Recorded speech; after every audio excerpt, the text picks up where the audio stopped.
নমঃ শিবায়। ভারত মাতা শিবশক্তি অবতার। ওম পিতাশ্রী। শিব বাবাকে মনে আছে?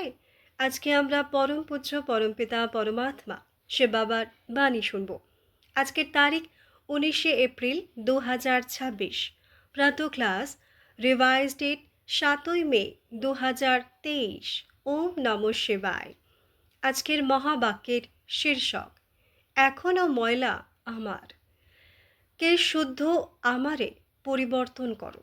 বাচ্চাদের তৃতীয় নেত্রের রহস্য বোঝানো, সর্ব আত্মাকে মাটি থেকে তুলে পরিষ্কার করা, জীবনের সত্যতা বুঝিয়ে সত্য পুরুষার্থ শেখানো পরম হিতৈষী সে বাবা বললেন, মিষ্টি বাচ্চারা, হ্যাঁ বাবা, যখন আত্মারূপী তৃতীয় চোখ খোলে তখন পুরো বিশ্বের পরিবর্তন হয়।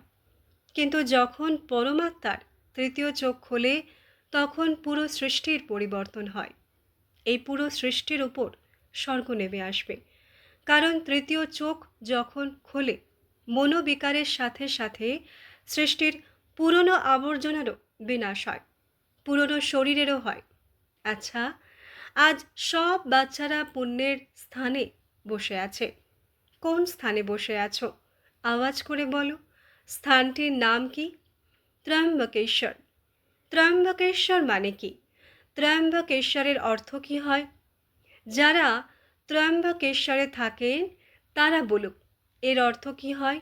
সেখান থেকে খেয়ে এসেছে। 3 দেবতার ঈশ্বর। আর ত্র্যম্বকেশ্বরের অর্থ কি হয়? খুব ভালো, ভেরি গুড। ত্র্যম্বকেশ্বর যিনি ত্রিনেত্রী, 3 চোখের গায়ন, সৃষ্টির বাইরে থেকে নয়। এই সংসারে তাকে ত্রিনেত্রী, ত্রিকালদর্শী বলা হয়। ত্রিকালদর্শী মানে কি? 3 কালকে যিনি জানেন, ত্রিমূর্তি যিনি 3 মূর্তির রচয়িতা। বাচ্চারা বলে না ভক্তি মার্গে যখন শিবের তৃতীয় চোখ খোলে তখন কি হয়? কি হয়? বিনাশ হয়, পরিবর্তন হয়, সৃষ্টির পরিবর্তন হয়। আচ্ছা, কিভাবে পরিবর্তন হয়? ত্রিনেত্রী অর্থাৎ আজ শরীরের 2টি চোখ আছে না, যখন আত্মারূপী তৃতীয় চোখ খোলে তখন পুরো বিশ্বের পরিবর্তন হয়। যখন পরমাত্মার তৃতীয় চোখ খোলে তখন পুরো সৃষ্টির পরিবর্তন হয়। আর পরিবর্তন কিভাবে হয়? এই পুরো সৃষ্টির উপর স্বর্গ নেমে আসে, কারণ তৃতীয় চোখ যখন খোলে মনোবিকারের সাথে সাথে সৃষ্টির পুরনো কাপড়েরও বিনাশ হয়, পুরনো শরীরেরও হয়। তোমরা যতগুলো 12টি জ্যোতির্লিঙ্গ বানিয়েছ, আজ প্রথম মিলন কিসে হচ্ছে? মানে শুরু হয়ে গেছে। এখনও যদি আমার তোর ঝামেলায় জড়িত থাকো তবে এখন ভেবে নাও যে বাবার তৃতীয় নেত্র খোলার সময় এসে গেছে। তৃতীয় নেত্র খোলার সময় মানে কি? পরিবর্তনের সময় এসে গেছে। আর যখন পরিবর্তন হয় তখন কি হয়? সব পুরনো শেষ হয়ে নতুন স্বর্গ আসে। তাই সবাই নিজেকে চেক করো, কোথাও আজও আমার আর তোর মধ্যে জড়িয়ে নেই তো? আমার ঘর, আমার পদ, আমার স্থান, আমার আমার আমার করে একদিন সব কি হয়ে যাবে? আমার এর মানে কি হয় বলবে? আমার মানে এই দুনিয়ায় আমার এর মানে কি হয়? আমার মানে যাকে তোমরা এই সংসারে, তা কোনো ব্যক্তি হোক বা বস্তু হোক, যাকে আমার বলো তা হলো মাটি। আমার মানে মাটি।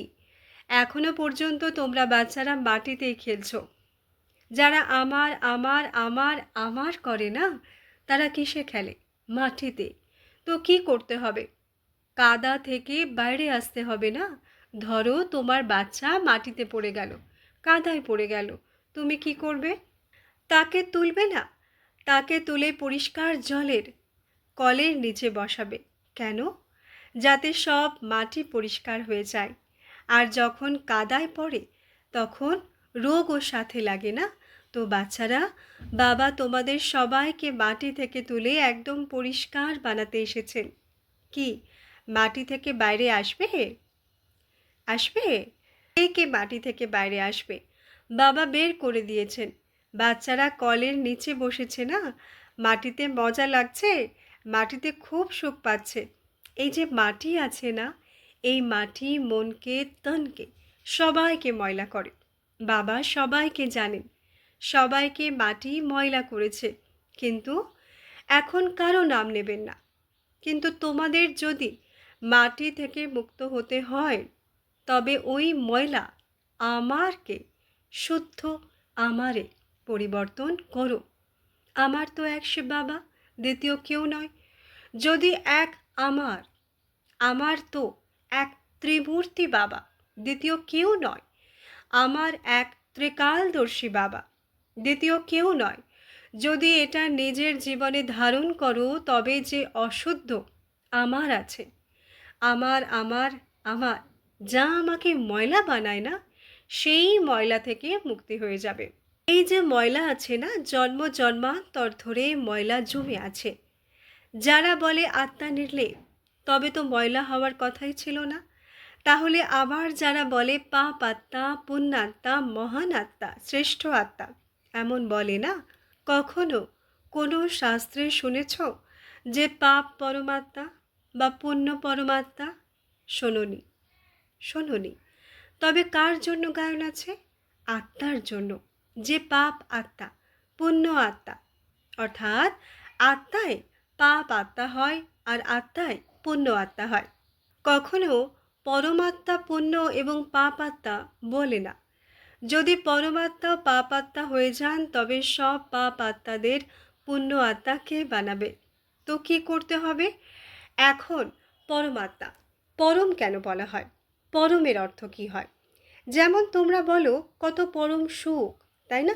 এমন বলো না, বাবার সাথে মিলনে পরম সুখের অনুভূতি হয়। তো পরমের অর্থ কি হয়?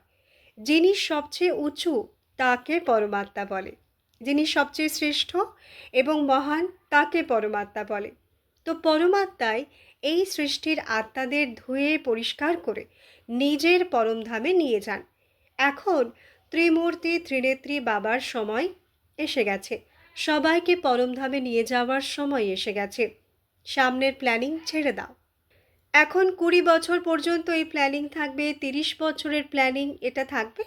আচ্ছা, একটা সত্য জ্ঞান সবার আছে। কার কার সত্য জ্ঞান আছে যে কালকের কোনো ভরসা নেই? হাত তোলো।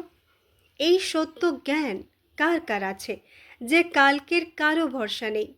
সত্য জ্ঞান আছে? তেতো লাগছে না? খুব তেতো। কাউকে যদি বলা হয় যে কি জানি কাল আপনি শেষ হয়ে যান বা মারা যান, তো তেতো লাগে না? তেতো লাগে। কেন? তেতো কেন লাগে? কিন্তু এটাই সত্যি যা তেতো লাগছে। এটাই সত্যতা যে কালকের আর কোনো ভরসা নেই। কালকের কথা ছেড়ে দাও। কাল নয়, এখনের, ১ সেকেন্ডের পরের ভরসা নেই। কাল তো অনেক দূরের কথা। এটাই সত্যতা না? এটাই সত্যতা। ভালো কথা।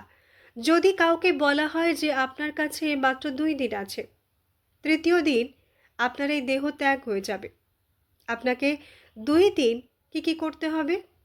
তো আপনারা সবাই বলুন যে কি করবেন? আচ্ছা, যাওয়ার আগে সমাধিতে লীন হবে? আচ্ছা, আর কি করবে?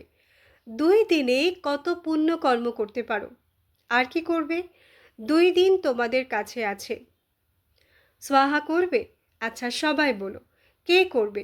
যদি কারো কাছে বাঁচার মাত্র ২ দিন থাকে, তোমরা কি করবে?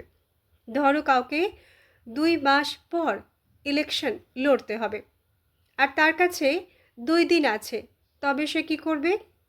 ২ দিনে ইলেকশন লড়বে? কিভাবে লড়বে?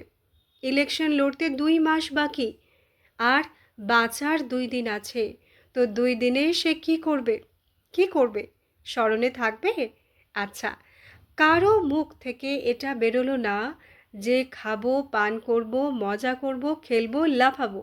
এমন বেরোলো না। কি বেরোলো? আচ্ছা, দেখো, এইটা একটা উদাহরণ। আওয়াজ পৌঁছাচ্ছে কারো কাছে? কি করবে? আচ্ছা, কি করবে? এখন প্র্যাকটিক্যাল দেখে নাও, কি করবে? প্র্যাকটিক্যাল না? বাবা বললেন, "এখন লাইট চলে গেল। কিন্তু তোমাদের কি জানা ছিল লাইট যাবে?" "না, জানা ছিল না।" লাইট যাবে জানা ছিল না তো। আচ্ছা, সবাই বসে ওম করো, ওম করো, ওম। আচ্ছা, আবার দেখা হবে। আমরা रूहानी বাচ্চাদের रूहानी माता पिता बाप दादा के याद प्यार শুভ প্রভাত, নমস্তে নমস্তে নমস্তে। ধন্যবাদ বাবা, ধন্যবাদ। আজকের সদ্গুরু বাবার বরদান, বাবার সমান ফরিস্তা ভব।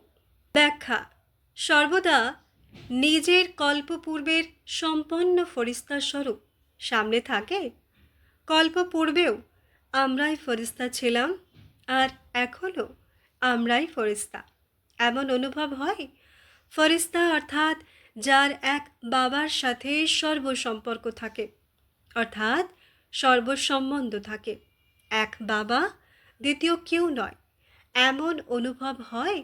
নাকি আরও সম্বন্ধ স্মৃতিতে আসে? যার সর্বসম্বন্ধ এক বাবার সাথে হবে, তার অন্য সম্বন্ধ নিমিত্ত মাত্র অনুভব হবে। তিনি সর্বদা খুশিতে নাচতে থাকবেন, কখনো ক্লান্তির অনুভব করবেন না। বাবার সমান স্থিতিসম্পন্ন আত্মারা সর্বদা অথক হবেন, ক্লান্ত হবেন না। সর্বদা বাবা এবং সেবা এই লগনেই মগ্ন থাকবেন।